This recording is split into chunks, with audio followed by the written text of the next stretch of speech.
Ernest is back, and just in time for Christmas. Oh wow, could I sound any more like a movie trailer? In 1988's Ernest Saves Christmas, the second or third theatrical movie in the Ernest film series, where comedy genius legend Jim Varney plays everyone's favourite wacky goofball Ernest P. Worrell. This time, Ernest must help Santa Claus to save Christmas, as Santa arrives in Orlando as he wants to retire and pass his Santa Claus reins onto a children's TV presenter, where of course we get all the usual slapstick Ernest shenanigans. In this mad caper comedy, which also tugs on the heartstrings and manages to become a magical Christmas tale in its own right.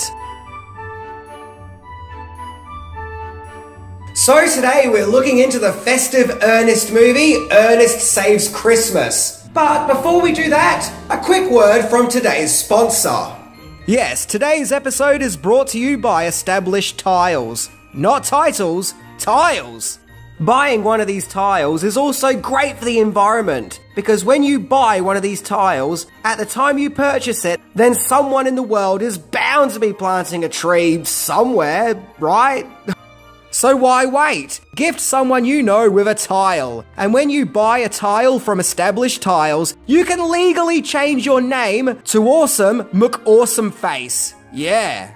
No, for real. You can even put it on your passport and your driver's license. Like, your name can now totally be Awesome McAwesomeface. This is 100% legit. I mean, come on, how can you not take this seriously?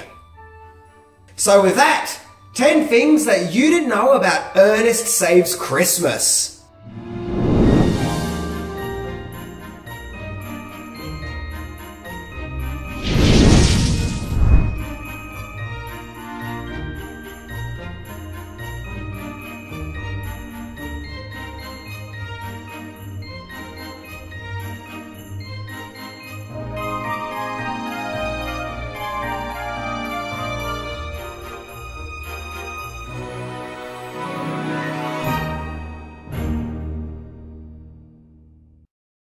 Number 10. The importance of being earnest. The character of Ernest P. Worrell was the creation of the Cardin and Cherry Advertising Agency in 1980, in which a series of commercials would come out based around the comically enthusiastic and energetic and often bumbling Ernest.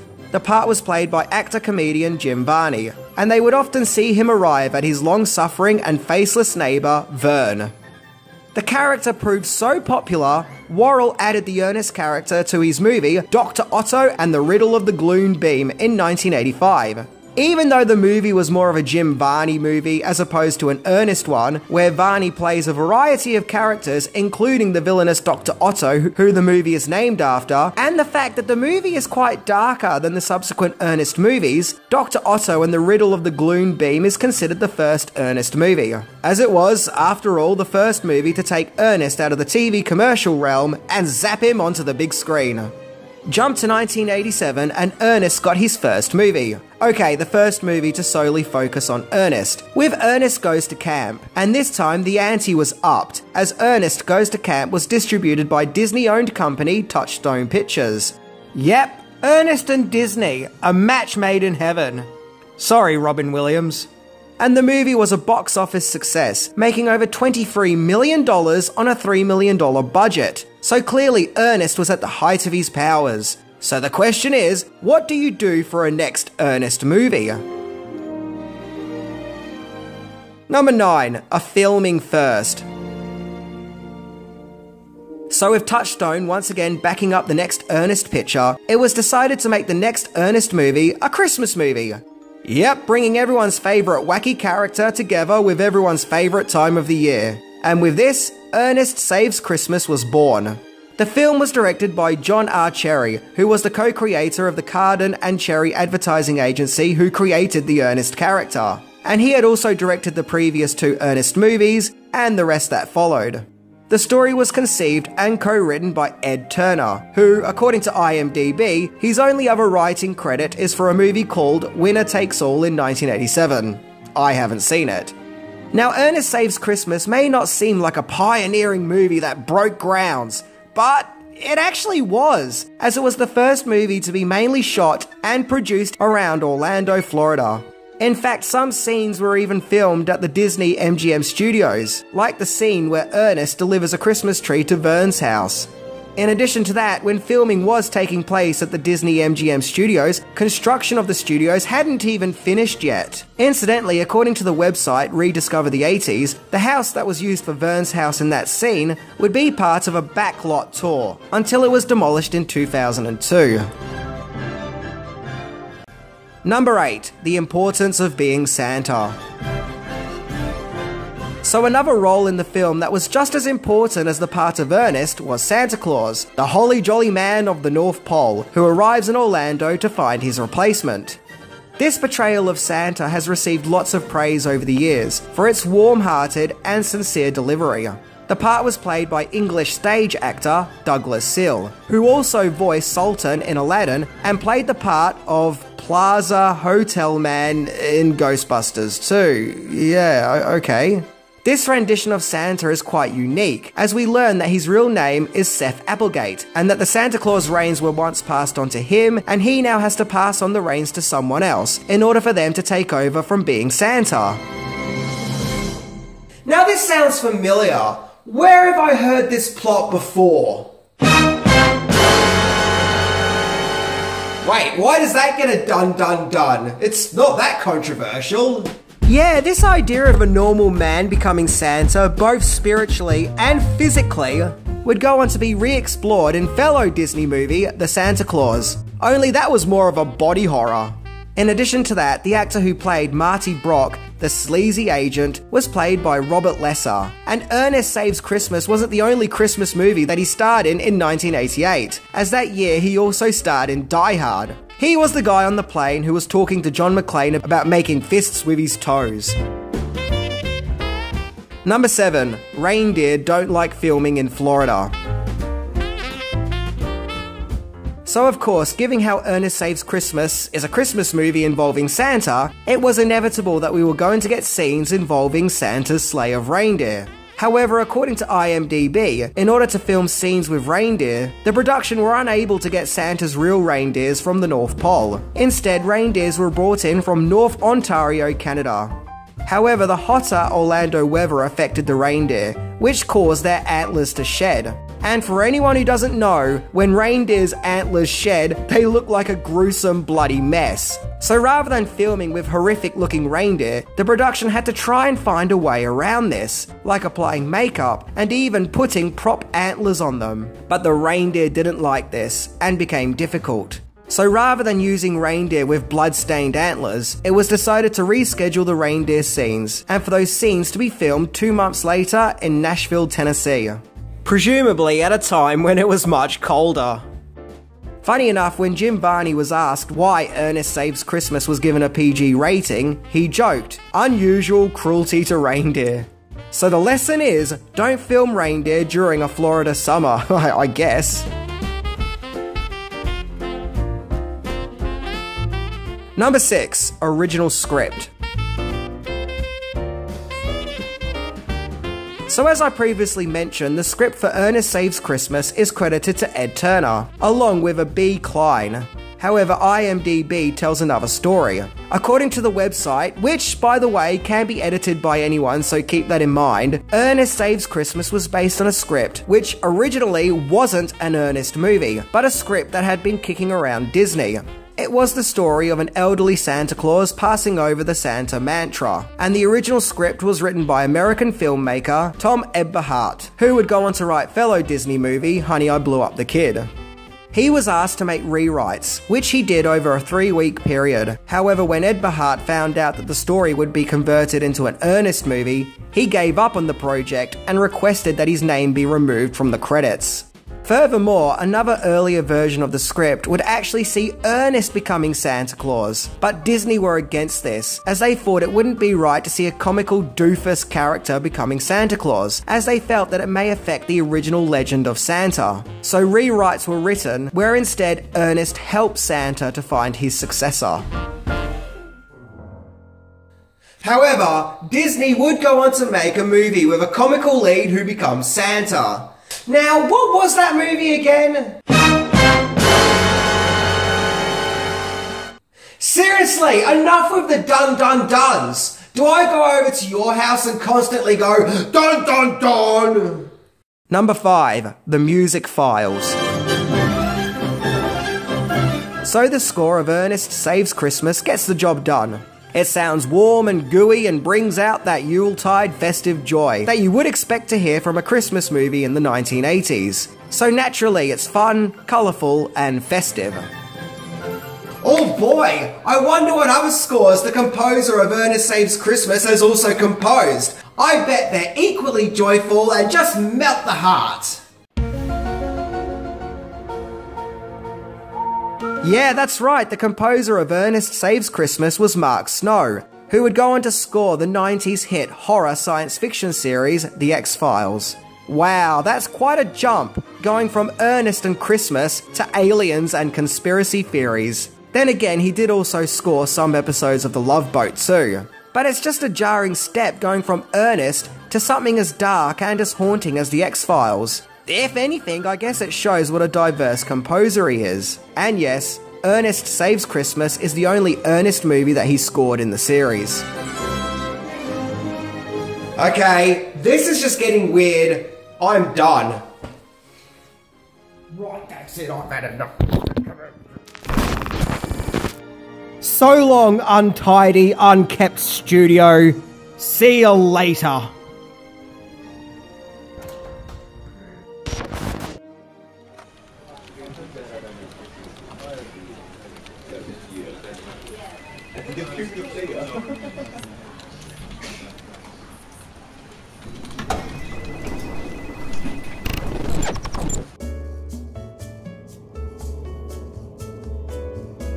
I mean, how do you go from the X-Files to Ernest? How does that even happen?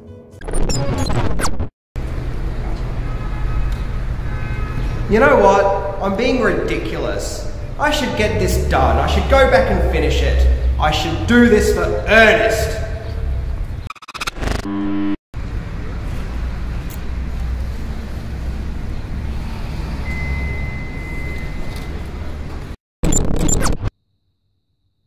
Okay, let's keep going. Number 4. Onset protests. So there may have been a lot to celebrate, what with Ernest Saves Christmas being the first movie to be filmed on the then new Disney and MGM studios, and the first movie to be mainly filmed around Orlando. However, not everyone was celebrating, namely the Teamster labour unions, who actively went out to protest the movie as much as they could. Now, when filming was done at the Disney MGM studios, it was all smooth sailing, as the unions had a deal with Disney to not picket or protest on Disney property. So all of that was just fine. However, filming on locations could be tricky, thanks to the protesting happening around the set. Supposedly, every time director John Cherry yelled, "Action!", protesters would start setting off fireworks. No doubt in an attempt to disrupt the filming as much as possible. But thankfully no one was hurt, and the filming was successfully completed. Number 3. The Bluray Mystery. So this was the theatrical poster that was used for Ernest Saves Christmas when the movie came out, and it's pretty much what you'll expect. Ernest pulling his crazy Ernest face while he's hanging on a falling Christmas tree holding on for dear life, with a Santa sleigh in the background, just to let us all know that Santa will be in this movie. However, there were 2 other potential posters which weren't used. Firstly, there's this one, which honestly looks magical and really does bring out the Christmas spirit. My guess is it wasn't used because maybe it looked a little too magical. I mean, after all, look at Ernest's face. He looks really happy and smiley, and just doesn't look, you know, Ernest-y, despite the fact that he's smiling like it's nobody's business. Then we get this other alternative poster, and this time it does capture the zaniness of an Ernest movie, where we see Ernest once again in charge of the sleigh, and this time he is doing more of his oddball Ernest face. Meanwhile, Santa in the background here has one of those "I hope people won't notice I just farted" faces. I like it, however I do agree that the poster they went with is better. However, this poster in particular wasn't entirely wasted, as I found that it was often used for home media releases of Ernest Saves Christmas. Speaking of which, Ernest Saves Christmas never got a Blu-ray release, for some unknown reason. In fact, out of the 4 Disney Ernest movies, Ernest Saves Christmas is the only one to never get a Blu-ray release. In fact, the other movies would often get sold in compilations, but still no Ernest Saves Christmas. So okay, maybe there is some kind of copyright issue going on here. Well, I would be compelled to think that, except for the fact that Ernest Saves Christmas has been released on Disney+. Yes, this is an Agatha Christie-styled mystery indeed. Number 2, Ernest vs. Chucky. Now let's be honest, the idea of a movie where Ernest comes face to face with Chucky sounds freaking awesome! Oh heck yeah, sign me up for that please. Now although the idea of Ernest going up against Chucky sounds like something that could only happen in the furthest depths of our imagination, this technically sort of did happen, as Ernest Saves Christmas and Child's Play were released just days apart in November 1988, with the 2 movies going head to head in the Christmas battle of the box office. The question is, what did the audience at the time want? A comically whimsical Christmas take, or a horrific Christmas nightmare? Well, it seems they chose the nightmare, as Child's Play made $44 million and Ernest Saves Christmas made just over $28 million. But it wasn't all bad, as Ernest was still in the number 2 spot in the box office. And going back to the website Rediscover the 80s, in the following weeks, Ernest Saves Christmas would be further pushed back in the box office, as it had to go against other popular movies like Scrooged, Naked Gun, The Land Before Time, and Rain Man. So there definitely was a lot of competition. But regardless, November 1988 will always be known as the time that Ernest and Chucky went head to head for box office glory. Number 1, the most successful Ernest. Despite not being able to beat Child's Play in the box office, Ernest Saves Christmas was the most successful Ernest movie in the series, as it brought in the most money. The first movie, Dr. Otto and the Riddle of the Gloom Beam, made just $800,000. Ernest Goes to Camp brought in $23 million. The entry that came after Ernest Saves Christmas, Ernest Goes to Jail, made $25 million. And then there was quite a drop with Disney's last Ernest movie, Ernest Scared Stupid, which only made $14 million. And then there was another huge drop in 1993, with Ernest Rides Again, which made a paltry $1.4 million on a $5.5 million budget. Ouch. All other entries that came after that were direct-to-video. So with it making over $28 million on a $6.5 million budget, Ernest Saves Christmas definitely shows the Ernest craze at the height of its powers, when it was at the top of its game. However, what did the critics have to say? Well, it got panned by the critics. They indeed didn't like it, but this shouldn't come as a shock, as all the Ernest movies seem to get bad reviews from critics. But now with the passing of time, Ernest Saves Christmas is often seen as a Christmas classic, especially by those who grew up with it, who are now watching it with their own families. From memory, the Ernest movies were periodically shown on Australian TV during the 90s, especially Ernest Scared Stupid and Ernest Saves Christmas. And Ernest Saves Christmas in particular was always broadcast in the lead up to Christmas. So as a kid, this movie always got me hyped up for Christmas, and so because of that, I'll always have fond memories of it. Ernest may not be to everyone's taste, but to those who did enjoy his wacky adventures, Ernest Saves Christmas has become an enjoyable Christmas tradition. A tradition that's guaranteed to keep on going. So if you're an Ernest fan, it's time to give this one another viewing. Unless you're not an Ernest fan, then don't. I think you're either on board with the Ernest stick, or you're not. But either way, to many, this is a Christmas classic. Anyway, I'm Minty, and if Santa ever comes to you to replace him, you better take the offer. How else are we all going to get our presents? Free presents, come on, stop being selfish. See ya.